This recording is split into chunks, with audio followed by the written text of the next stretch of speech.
Okay. Good afternoon, everyone. It's nice to see everybody in here. Thank you so much for taking the time to join us today. Before we get started, there are just a couple housekeeping bits I just wanted to go over.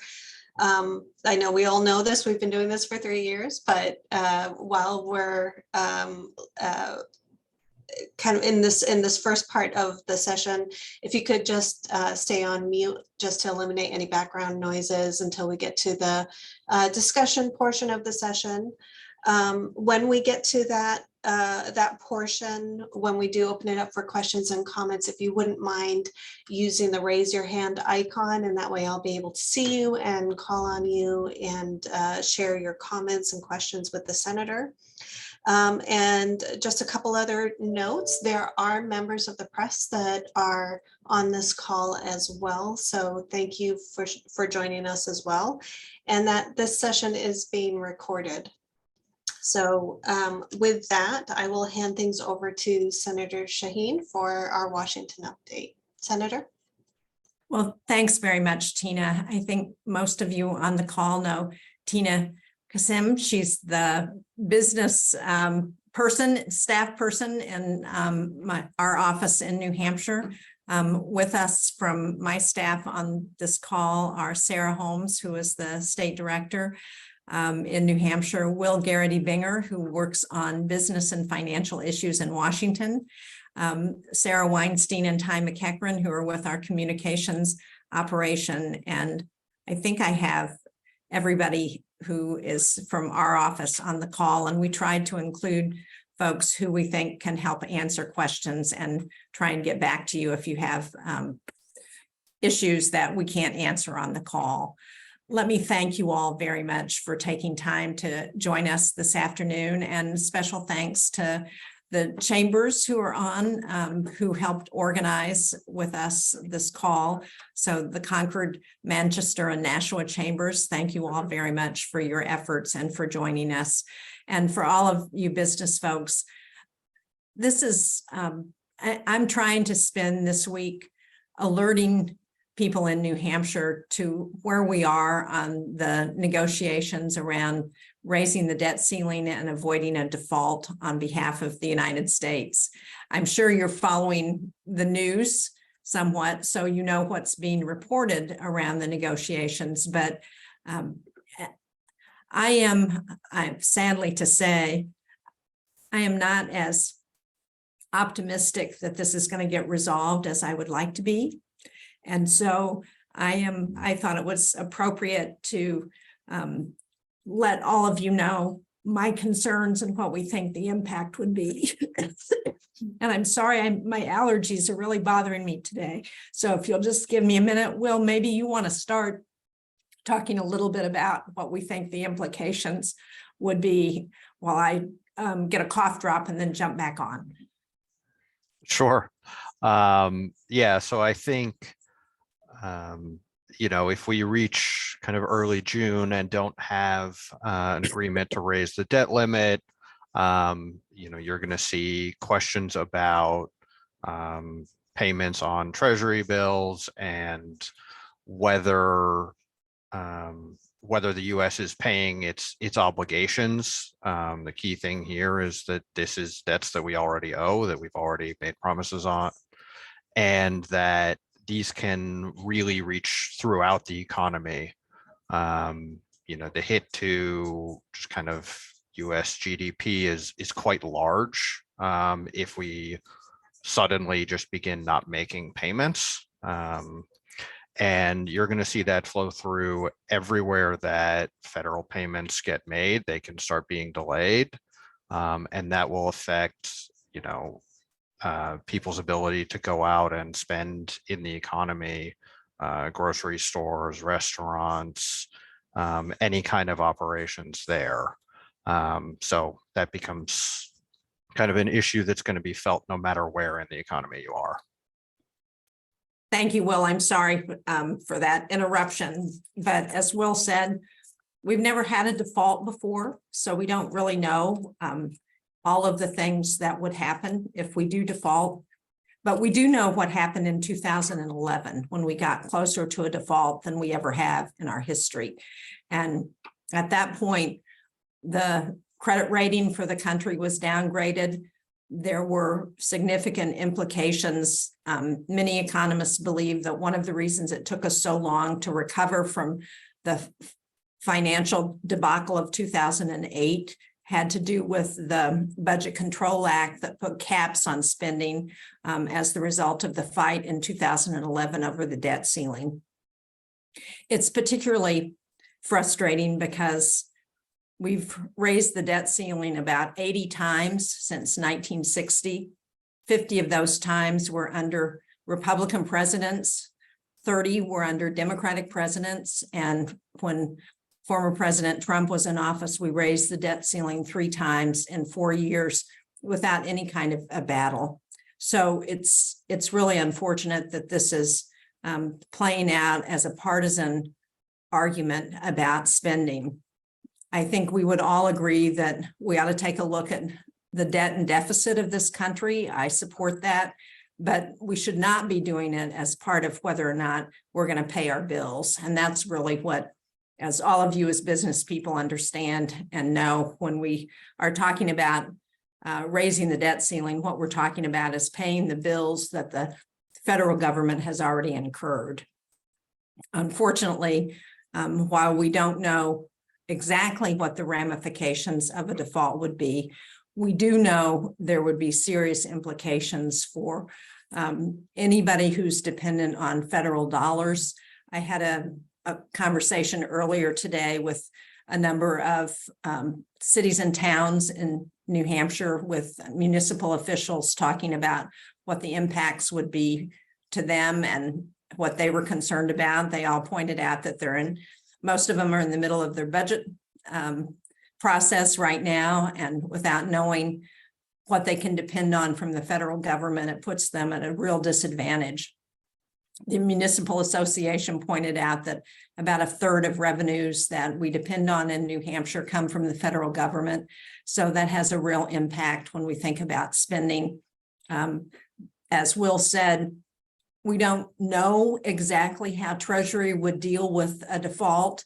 What we're being told based on the planning from 2011 is that payments would be delayed. Obviously, the government would ultimately continue to pay, but there would be a delay, which would have an impact. There would be uncertainty and an impact. We're assuming there would be an impact on the market because of concern about what would the uncertainty and what would happen, and that would affect retirement plans and pensions. Anybody who is contracting with the federal government, and a number of you on this conversation are in that position, would be affected at some point. And we know that if you are on Social Security or food stamps, or you're a veteran looking, or if you're on Medicare, all of those programs would also be affected. So there is a lot of uncertainty. This is not an outcome that any of us think makes sense. And it's, as I said, it's very disappointing that we are in this position and we still don't have this resolved.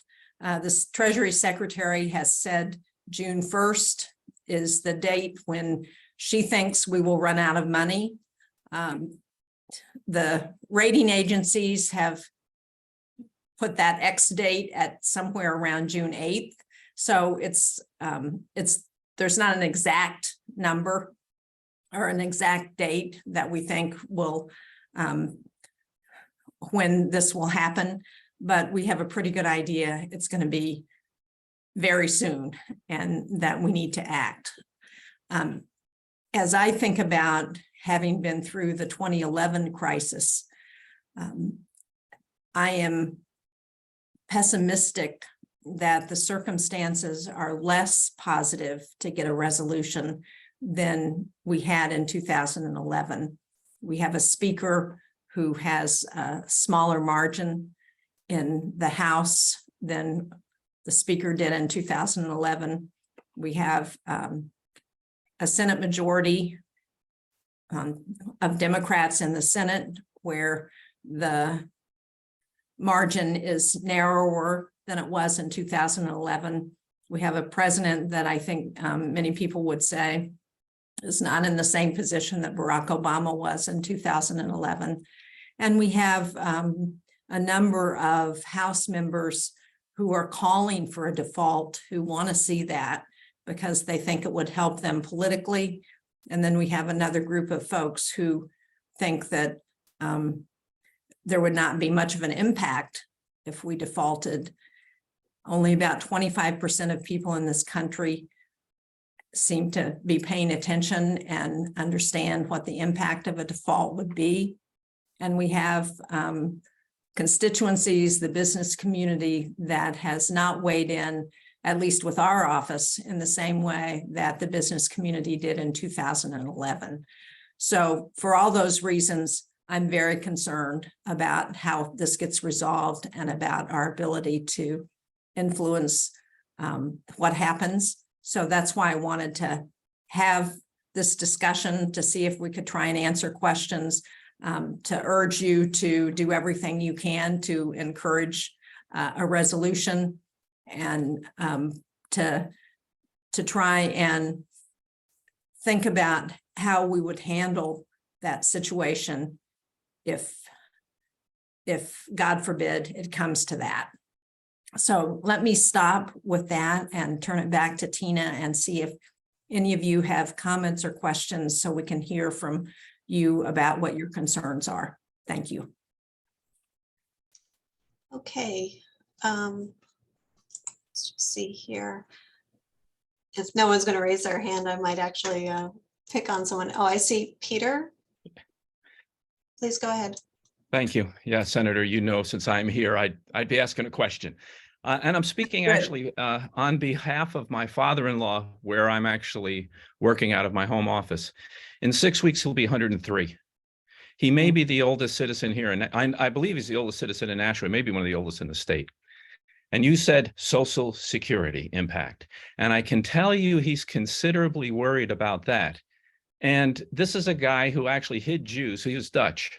He hid Jews from the Nazis and was pursued by the Gestapo unsuccessfully, we're very glad to say. But here's a guy now who's afraid. So how do we handle the fear of these elders and Social Security during these storm clouds? Boy, Peter, thank you. That's a really important point. And I wish I could say, I think it's going to be fine and we can reassure people that they don't have to worry. But sadly, I am concerned, and I think people need to share with the White House, with elected officials, with the legislature in New Hampshire, that this is a very serious situation, and your father should not have to worry about whether his Social Security is coming on time, because that's the other piece. As Will said, one of the things we know from the planning in 2011 is that what we were told is the Treasury would pay the bills, but they would be delayed. And the longer it takes to get a resolution, the more the fallout from that kind of a delay. So I tell your father that I'm going to do everything I can, and I know that most of us in Washington feel that way, that this is not an option that we ought to even be talking about. We need to get this resolved long-term so that we're not in this situation again. But I hope that and pray that nothing is going to happen and it's going to get done. But as you say, he should not at his age have to worry about whether he's going to get a Social Security check on time. Yeah, appreciate that. Thank you so much. Thank you, Peter. I'm curious to hear a little bit more about what you're hearing from your businesses. I'm not sure, Mike Skelton, if you might have some insight on that, what you're hearing from BIA members to kind of direct a little bit more attention to what's going on? Sure. Thank you. Thank you, Senator, for the invitation today. Well, I think any uncertainty that's injected into the economy right now is entirely unwelcome for the business community. It's obviously been a challenging few years with a lot of ups and downs. And, our economic conditions right now that I hear from our members, there's some warning signs, there's some challenges around workforce availability and many other issues, but economic activity has been pretty robust, and demand is high, and the economy is moving pretty well. Unemployment's at a historic low. So in terms of recovery from where we've been only a few short years ago, things are moving pretty well. And I think to disrupt that, to inject some instability into that recovery, into where we are in our economy right now, really gives businesses pause. And I hear from our members, it's another kind of flashing yellow light when they're considering hiring or expansion or any other key business strategic decision. And Senator, one of the questions I wanted to ask was, do you see at this point, I guess one of the things that's troubling reading the media reports around what's happening in Washington is it doesn't seem like even the contours of a deal have emerged yet. There's a lot of meetings and discussion, but there doesn't seem to be a broad contours of what a deal would look like, what the foundational elements would be. And, do you agree with that assessment? And, do you have some thoughts on what you would hope some of what those initial contours could be, where ideally, sides could come together and get to an agreement? Yeah, Mike, sadly, I do agree with that. And I think that's been one of the challenges. When I was on the call this morning with municipal folks, one of the things they pointed out, and they had sent a letter to us, that the bill that passed the House several weeks ago was something that they urged us to oppose because it would cut spending levels on discretionary spending. So the domestic side of the budget, not the defense side. It would move those levels back to 2022, which would be a 22% cut in the budget. And they were very concerned about the impact of that on not just the state of New Hampshire, but on municipalities, because what it basically would do, as they said, would be to downshift the costs onto local communities. So I am worried if that is the foundation that Kevin McCarthy is starting with, that's not it's not a selling point that is going to be able to get through both houses of Congress. The other thing they've talked about is recouping COVID dollars that have not been spent. I think people could agree that that's something that makes sense. There's only about $30 billion in, according to news reports this morning. They're also talking about things like regulatory reform, again, something that I think people could agree to, but none of that is going to be done quickly, and we're running out of time. I think if I were going to come up with a process for how we get this done, it would be to raise the debt ceiling and to put in place some sort of a process that deals with the debt and deficit question that Speaker McCarthy says he's committed to addressing. Again, I think there's a lot of bipartisan support to do something about that, but defaulting on paying our bills, I don't think most people think it's the way to deal with that. And one of the reasons I'm very concerned is because what I'm hearing from my Republican colleagues in Washington is that they don't see how Kevin McCarthy can reach an agreement with the president that's going to be acceptable to and get the votes that are needed and still maintain his speakership. So that makes it really hard to see how there's much maneuverability there. we don't know and won't know until this is resolved, whether that's true or not. But I do find it troubling that we've had so many members of the House who have suggested that defaulting on the nation's debt is something that is not going to cause harm, and that we shouldn't worry about that, that's preferable because that will be a political advantage to those members, which I think is just totally unacceptable. Thank you, Senator. Tim, I saw you had your hand up earlier. I did, yes. Thank you. And thank you, Senator, for this forum. And I think you probably answered my question with Mike's question. It had to do with an understanding that, my limited understanding is that the Republicans will agree to raising the debt ceiling with certain budget cuts, but the nub is that there are unacceptable budget cuts on the Democrat side of the table that are just that, you won't let that go. So, but I think you answered your question, my question in your response to Mike's question. So it sounds like there is some areas where you do agree, but some areas where it's non-negotiable and we're just at an impasse. Yeah, and one of the real challenges is the negotiations are really happening between the president and the White House and the speaker and his staff.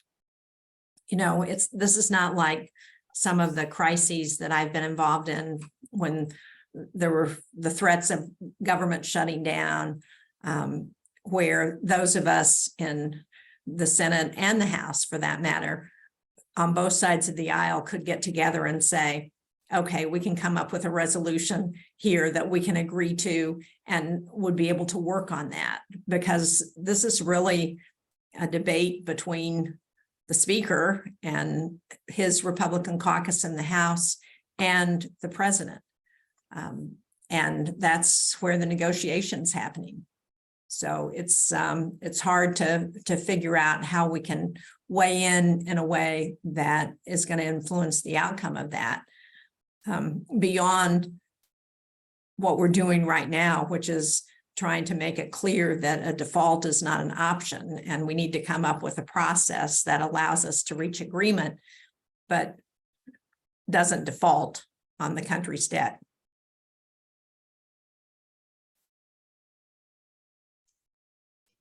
Great. And I see Shang from RDF Corporation. It's nice to see you. Nice to see you, Tina, and nice to see you, Senator. Thank you, as always, for what you're doing for us in Washington. So ignoring for a moment all of my personal concerns over the effect on inflation and banking and all of those uncertainties, but just, RDF, as you know, is one of a long corridor of New Hampshire government contractors. We have so many aerospace and naval contractors here in the state. And a question that I have is what your perspective is on what a potential default, or maybe a scenario in which there's like a temporary raise on the ceiling and then we enter this like full sequestration period again. What is the effect that that's going to be on some of the government contracts that exist, defense contracts that exist, especially at a time when we're in a situation where there's a lot of need to get contracts out to defense suppliers to make up the shortfall currently existing in the supply.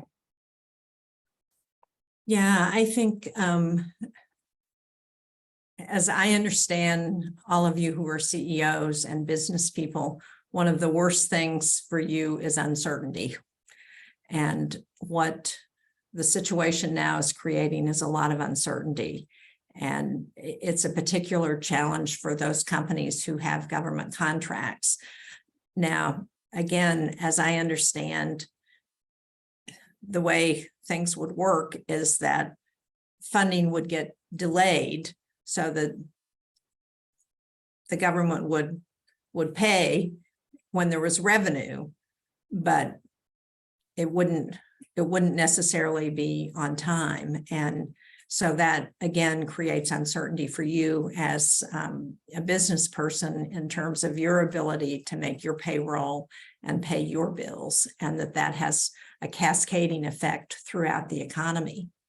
And one of the reasons that this is a particularly awful time, not that there's any good time to be having this debate, but we are in, as you know, because RDF is right in the thick of this, we are in a great power competition with China, with Russia, and there are a lot of national security issues at play right now that mean that any uncertainty in the defense industrial base create real challenges as we're trying to look at what we need to do to ensure that the national security of this country is protected.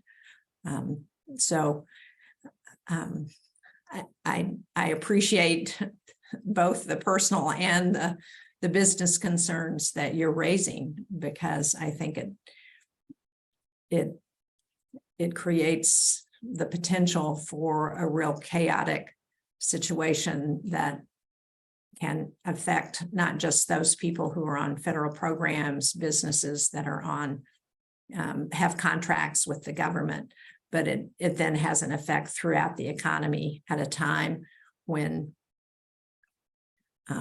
we have, as Mike said, we have begun to recover very well and have been resilient despite the really difficult years of COVID.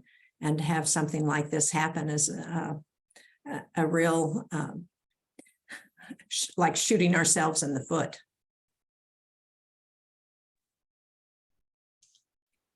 Scott, oh, sorry, hang on, I got two now.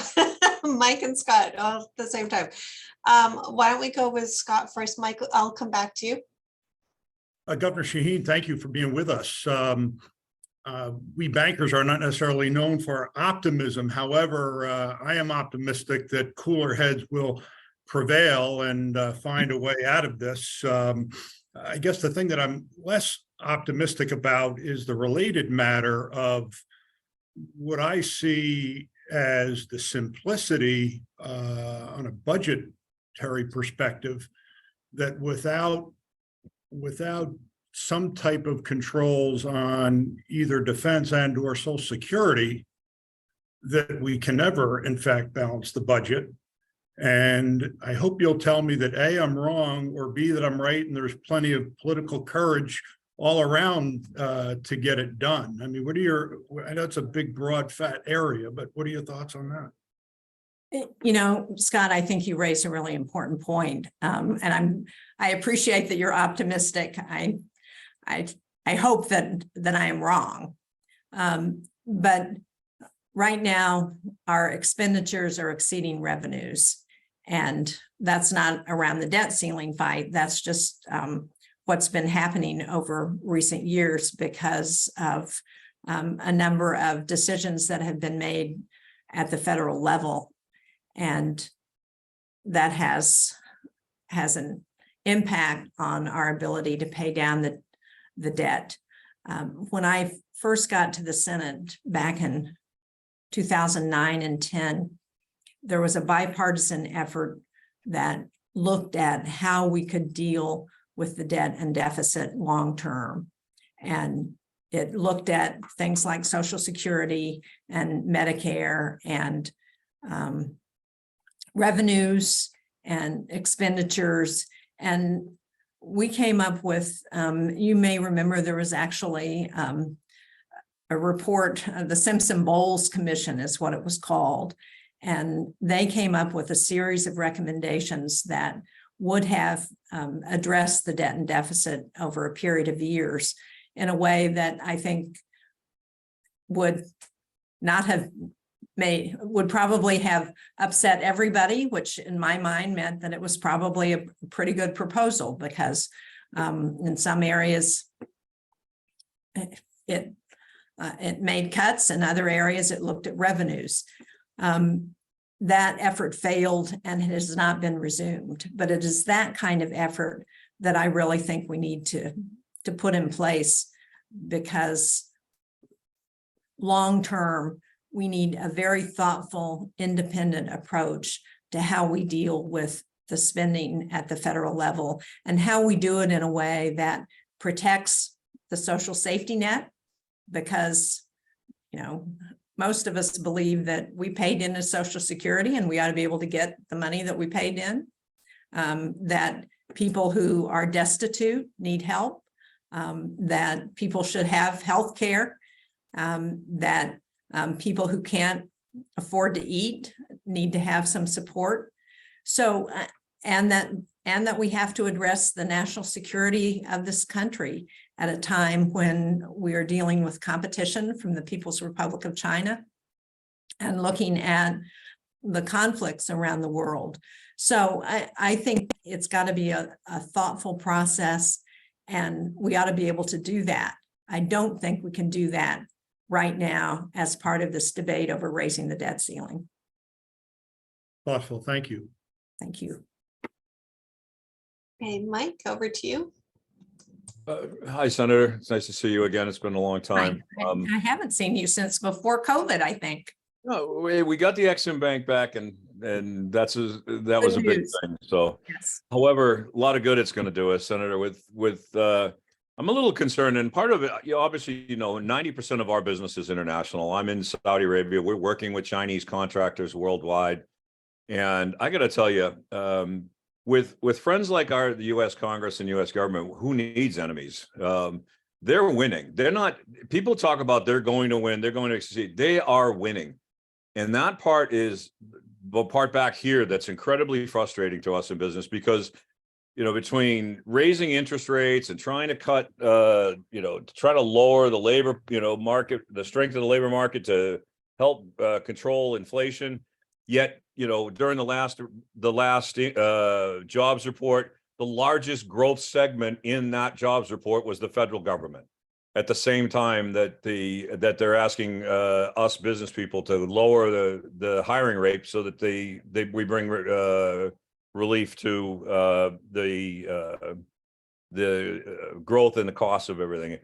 We're getting tired of it. And again, Senator, I mean, if we call you up, we obviously know you're not in support of this kind of discussion at this point. We know you're in support of. We know that Senator Hassan's in support of it. There's nobody to call, and it's futile regardless.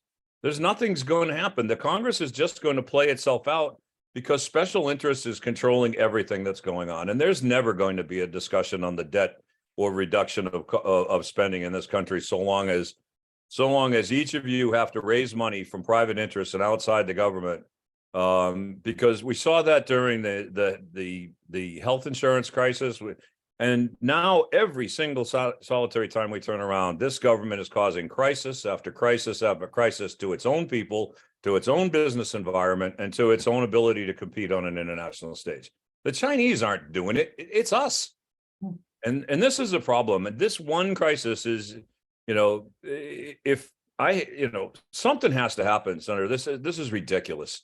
And the behavior of our government is it's like nobody's professional and nobody has a handle on what's going on. And I don't know who to call. Who do we call? McCarthy's office? And what good is that going to do? There's nobody to complain to right now. There's no one to complain to.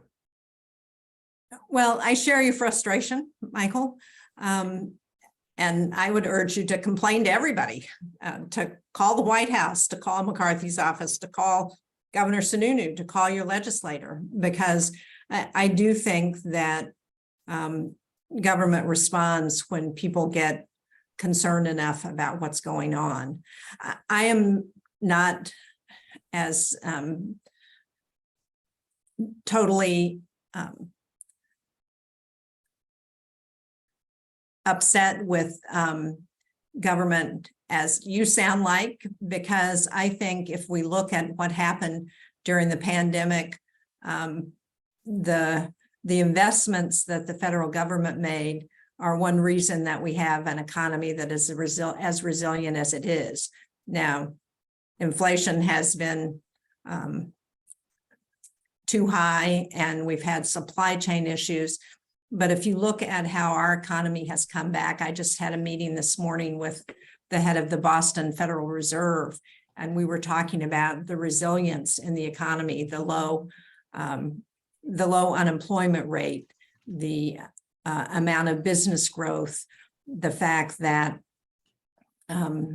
so many small businesses have survived the pandemic and are doing well. I think a lot of that has to do with the investments that were made over the last 3 years to try and get people through the pandemic.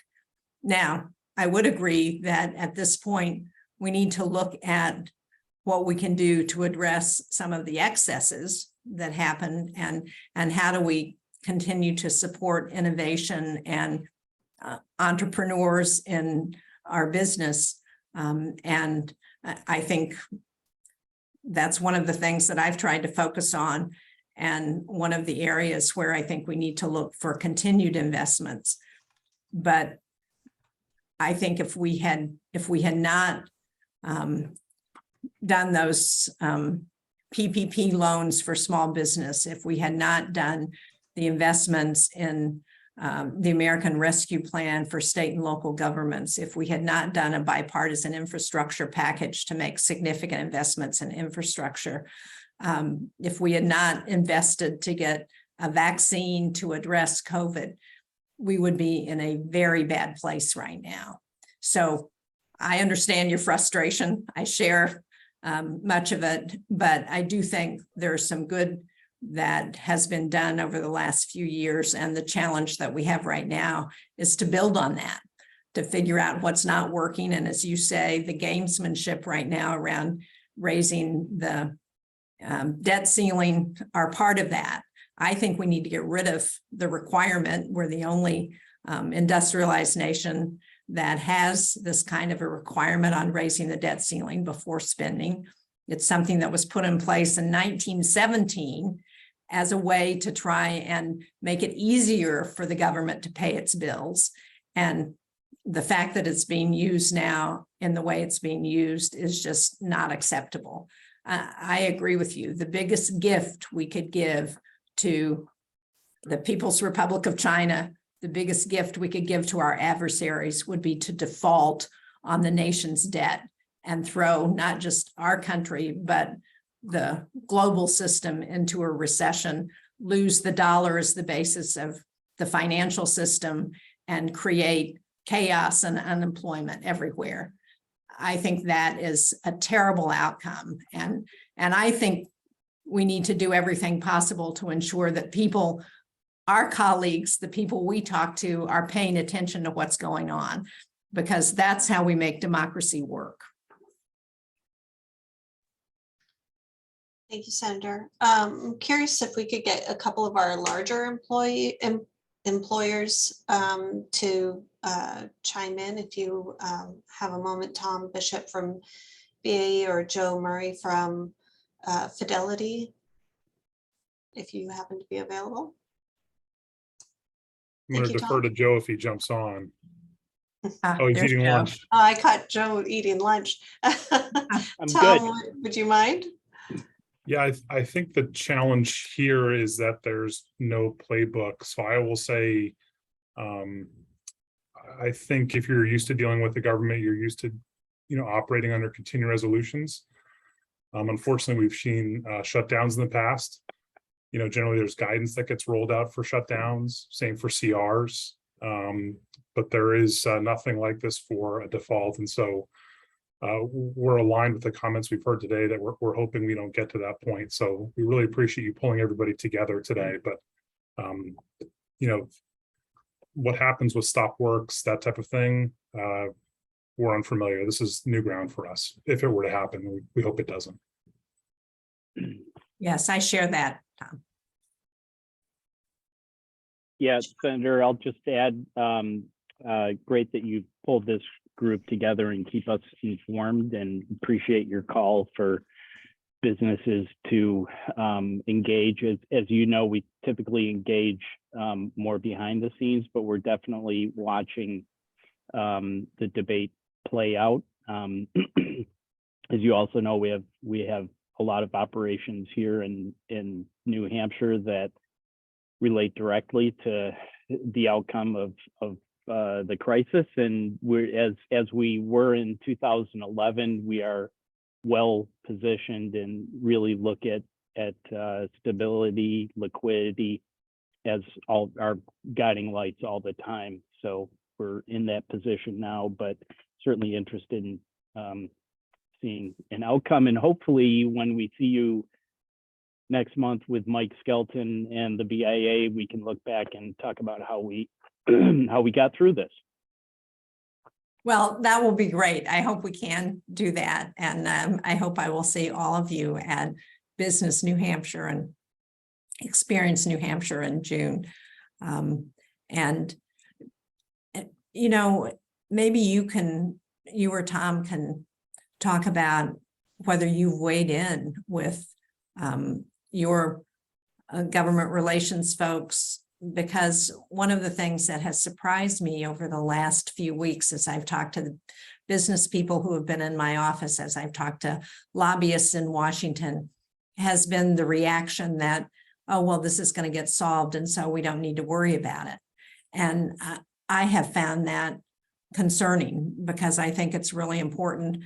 As Michael Boyle said, I think people need to weigh in with your colleagues, with government, and say what your concerns are. And I can tell you that in our office, we have gotten very few calls compared to what it was like in 2011 when we were dealing with the same crisis. So that's one reason I'm so concerned.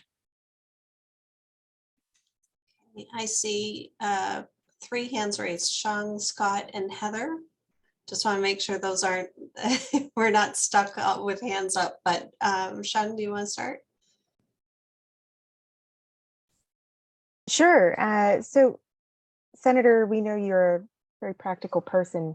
Aside from, phone calls to various people like Kevin McCarthy's office, is there any action specifically that you think that businesses in New Hampshire should take, to potentially voice concerns, and B, to prepare in the event a default does take place?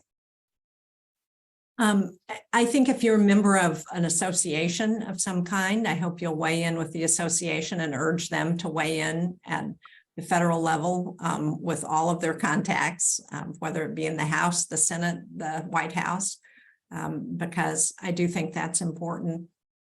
I don't know in terms of what actions can you take, and Will, maybe you can weigh in a little bit on this as well, Will, on my staff, because as several people have said, we've never been in this situation before.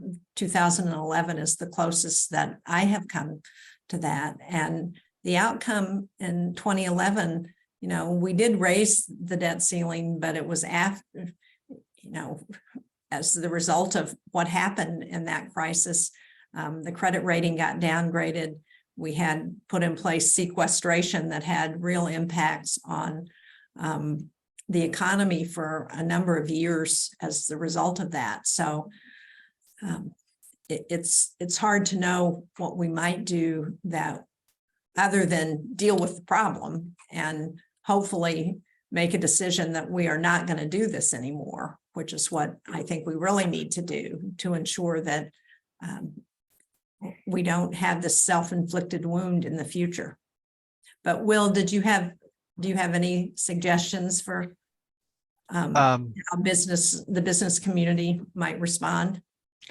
Yeah, I mean, I think there's a little bit just kind of making sure your finances are in shape and that you're kind of prepared to deal with, a little bit of delay on something there.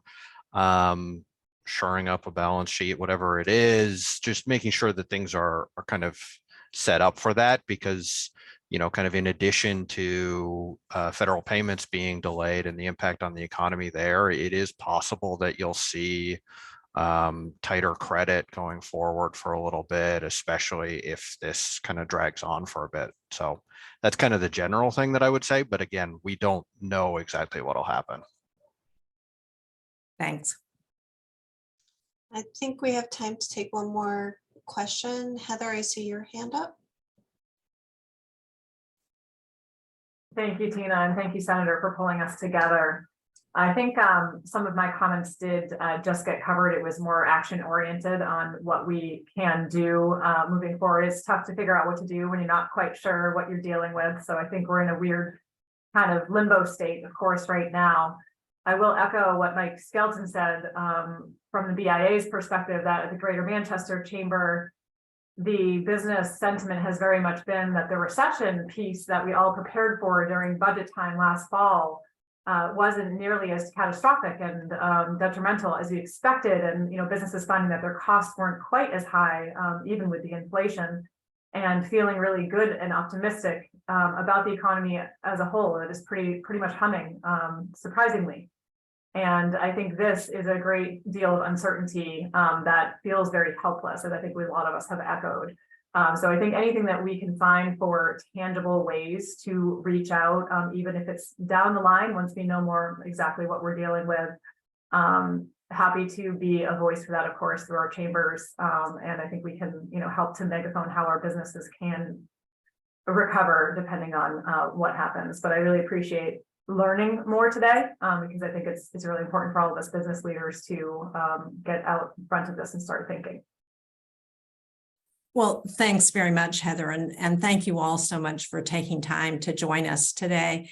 And as I said, I'm usually an optimist, and so I'm sorry that I have sounded so pessimistic on this call, but I do think it's important for us to be thinking about what the implications might be and how we would respond.